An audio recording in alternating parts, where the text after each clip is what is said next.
Hello, hallelujah. ഈ കാലഘട്ടത്തിൽ നമുക്ക് വൈദികർക്ക് വേണ്ടി പ്രാർത്ഥിക്കേണ്ടിയിരിക്കുന്നു. അവർക്ക് നമ്മുടെ പ്രാർത്ഥന ആവശ്യമാണ്. പരിശുദ്ധ അമ്മ പറഞ്ഞിട്ടുണ്ട്, അവസാന കാലഘട്ടത്തിൽ എന്റെ പ്രിയപ്പെട്ട വൈദികരായിരിക്കും എല്ലാ ജനങ്ങളെയും സഹായിക്കുന്നത് എന്ന്. നമുക്ക് അവർക്ക് വേണ്ടി പ്രാർത്ഥിക്കാം. എങ്ങനെ നമുക്ക് പ്രാർത്ഥിക്കാൻ സാധിക്കും?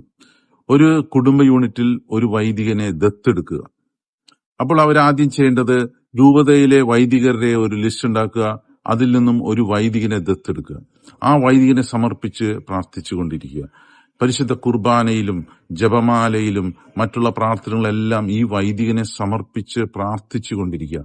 ഒരു 3-4 മാസം അങ്ങനെ പ്രാർത്ഥിച്ചു കഴിഞ്ഞാൽ ഈ കുടുംബ യൂണിറ്റിന് അടുത്ത വൈദികനെ തിരഞ്ഞെടുക്കാം.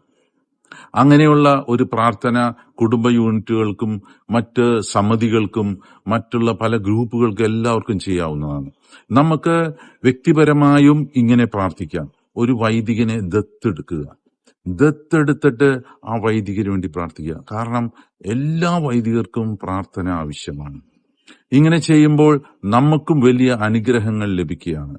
ഒരു കുടുംബ യൂണിറ്റിന് ഒരു വൈദികനെ ദത്തെടുത്ത് പ്രാർത്ഥിക്കുമ്പോൾ എന്താണ് ഏറ്റവും വലിയ പ്രത്യേകത? എന്താണ്?